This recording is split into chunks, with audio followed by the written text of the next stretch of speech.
राम राम मित्रांनो, मी अमोल कोळेकर पाटील. ह्या पाठीमागच्या 10-15 दिवसामध्ये म्हणजे ज्यावेळेला 22 एप्रिलला आपल्या पहलगाम या ठिकाणी, जम्मूमधल्या पहलगाम या ठिकाणी जे पर्यटक गेले होते, त्या पर्यटकांवरती जिहादी जे आतंकवादी होते त्या आतंकवाद्यांनी गोळीबार केला. त्याच्यामध्ये आपले 27 लोकांचा जीव गेला होता. आणि त्याच्यानंतर भारताने ऑपरेशन सिंदूर हे राबवून कशाप्रकारे पाकिस्तानचे आतंकवाद्यांचे जे काही सेंटर होते ते उडवले. त्याच्यानंतर रिटॅलिएशनमध्ये पाकिस्तानकडनं नुकसान झालं, आपण सगळ्यांनी बघितलं. आपल्याकडनं पाकिस्तानला मोठ्या प्रमाणामध्ये नुकसान झालं. ह्या सगळ्या ज्या गोष्टी पलीकडे जाऊन मी आणखी तुम्हाला महत्त्वाची गोष्ट सांगणार आहे, ज्या गोष्टीकडे बरेच मीडिया हाऊसेस असतील किंवा समाज माध्यमांवरती जे आपलं मत आणि प्रतिक्रिया व्यक्त करणारी काही लोक असतील, या लोकांचं लक्ष विचलित झालं असेल. कदाचित तुमचं देखील या गोष्टीवरनं लक्ष विचलित झालं असेल. ती गोष्ट म्हणजे संतोष अण्णा देशमुख यांची झालेली हत्या. आपण ही विसरता कामा नये की आज 13 तारीख आहे आणि 9 तारखेला संतोष अण्णा देशमुख यांना 5 महिने हे पूर्ण होऊन गेलेले आहेत. अजूनपर्यंत कृष्णा आंधळे हा सापडलेला नाही आहे. परंतु आणखी एक महत्त्वाची गोष्ट मी तुम्हाला सांगणार आहे, ती म्हणजे अशी की बीडमध्ये धनंजय मुंडे आणि वाल्मिक कराड यांच्या अत्यंत जवळची असणारी एक टोळी, या टोळीवरती बीड पोलिसांकडून मकोका हा गुन्हा लावण्यात आलेला आहे आणि ह्या सगळ्या आरोपींना अटक करण्यात आलेली आहे. अत्यंत खुंखार खुंखार गुन्हेगार होते हे सगळे लोक. कोणते आहेत मी पहिल्यांदा तुम्हाला नावं सांगतो, त्याच्यानंतर संतोष अण्णा देशमुखांच्या केसबद्दल सध्या काय अपडेट आहे ते तुम्हाला मी सांगेन. धनंजय मुंडे आणि वाल्मिक कराड यांच्या दुसऱ्या मोठ्या टोळीवर मकोका, रघुनाथ फड, कोण आरोपी आहेत, गुन्हेगार आहेत, त्यांची नावं सांगतो तुम्हाला.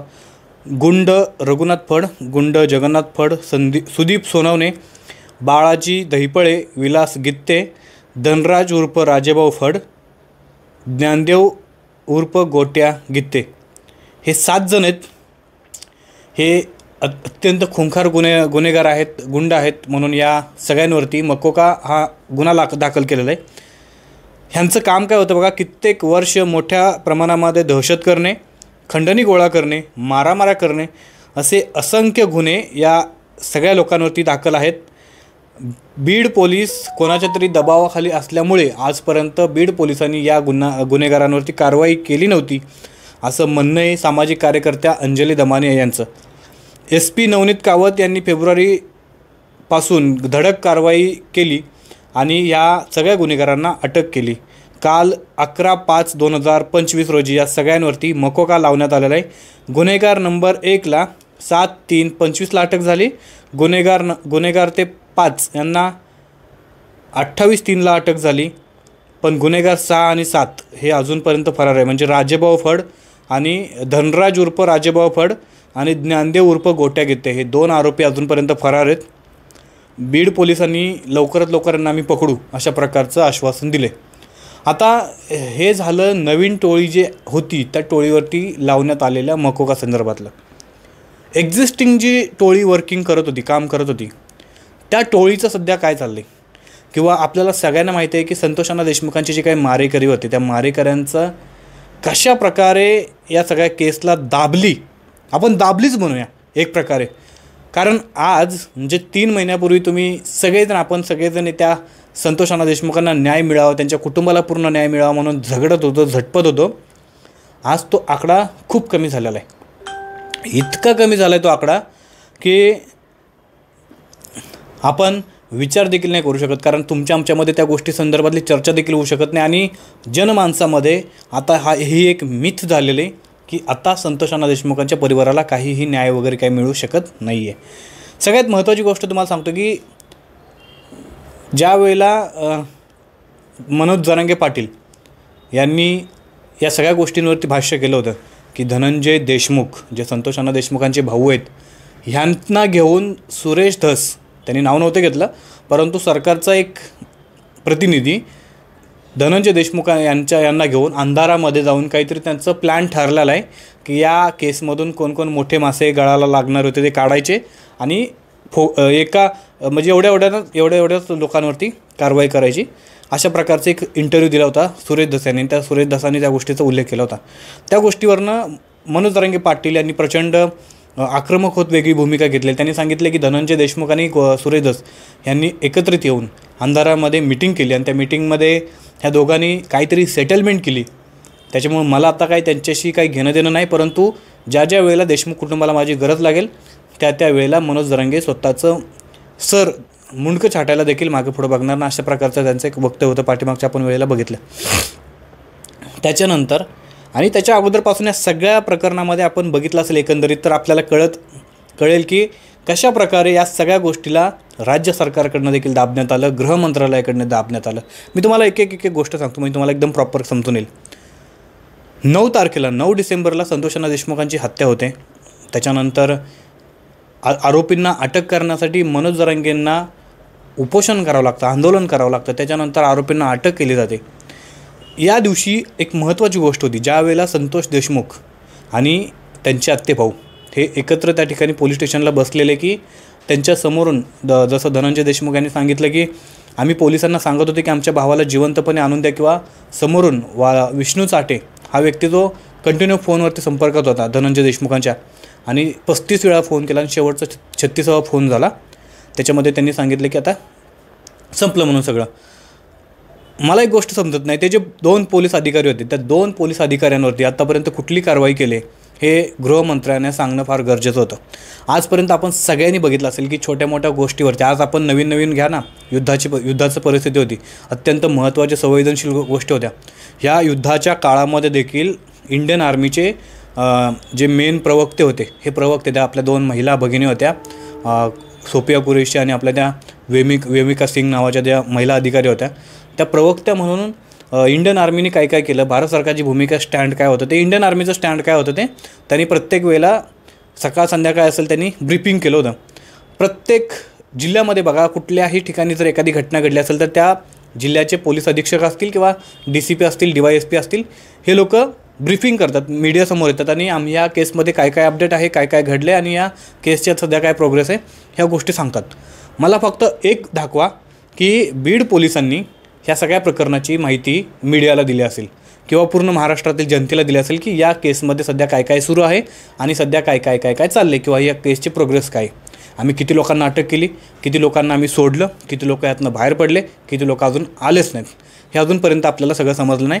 हा एक महत्त्वाचा ड्रॉबॅक आहे. ह्यामध्ये सरकारचा हात कसा आहे मी तुम्हाला सांगतो. आपल्याला सगळ्यांना माहिती आहे, आपण सगळ्यांनी म्हणजे मीडियानी आणि आपण मिळून सगळ्यांनी एक गोष्ट जाणवली असेल, बघितली असेल. वाल्मिक कराडला ज्या वेळेला अटक झाली पुण्यामध्ये, त्यांनी सरेंडर केलं CIDच्या ऑफिसला, त्याच्यानंतर सगळ्यांच्या मनामध्ये हा प्रश्न येत होता की वाल्मिक कराड हा पुण्यामध्ये होता आणि अजूनपर्यंत तो पोलिसांना का सापडला नव्हता. तर त्याच्या पाठीमागची माहिती अशी आहे की वाल्मिक कराड हा पुण्यामध्ये हे बीडमधल्या सगळ्या पोलिसांना माहीत होतं. 90% पोलिसांना माहीत होतं की वाल्मिक कराड बीडमध्ये, कारण वाल्मिक कराडशिवाय धनंजय मुंडेंचं पाणी हलत नाही, धनंजय मुंडेशिवाय बीडमधल्या पोलीस प्रशासन असेल किंवा कुठल्याही प्रशासनाचं असेल पाणी हलत नाही, हे तितकं खरं आहे.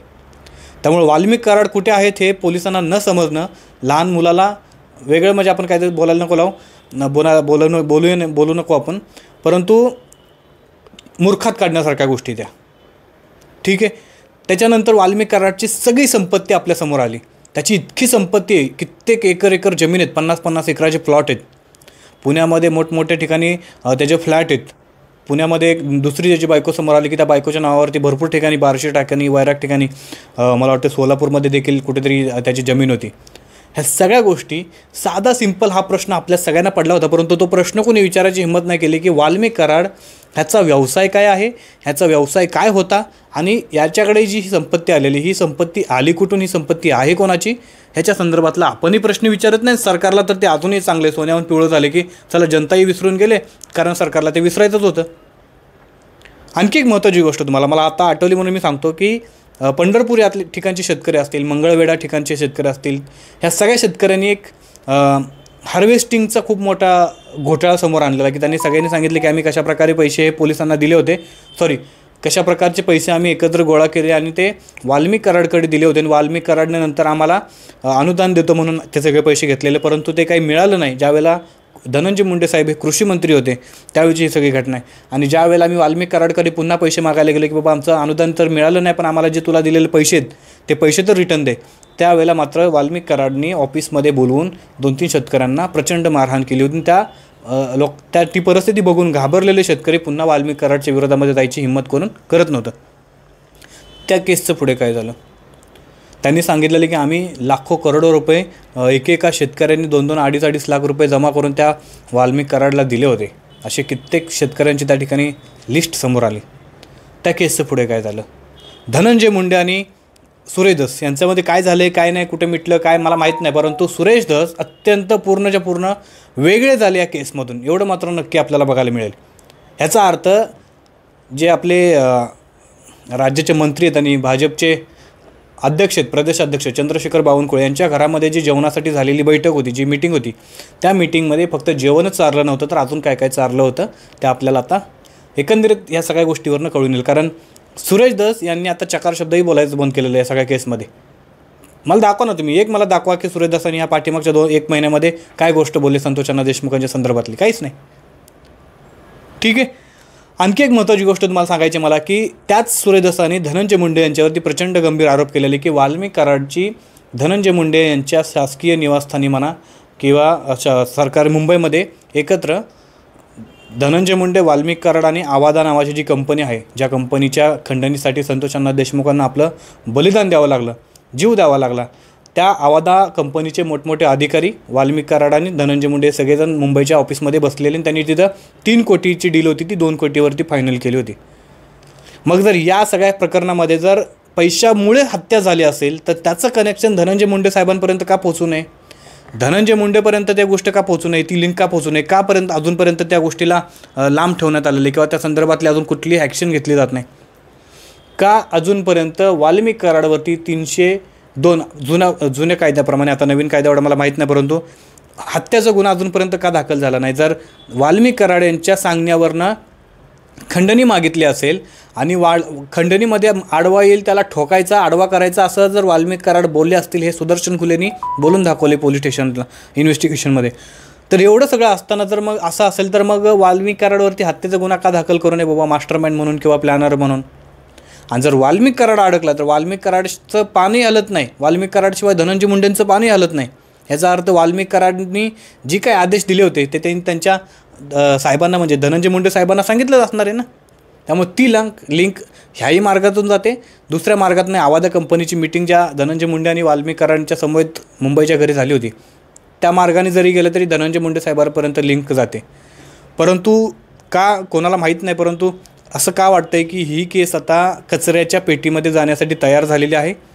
आणि एकंदरीत त्या सगळ्या केसचे आपण जर बघितले, मला कुणावरती आरोप नाही करायचा, परंतु या केसला न्याय मिळेल की नाही, संतोष अण्णा देशमुखांना न्याय मिळेल की नाही, धनंजय देशमुखांना न्याय मिळेल की नाही, आत्ता तरी आपण काय सांगू शकत नाही. कारण सध्या जे सुरू आहे ते एकंदरीत बघितल्यानंतर आशा फार आपली निराशा झालेली आहे.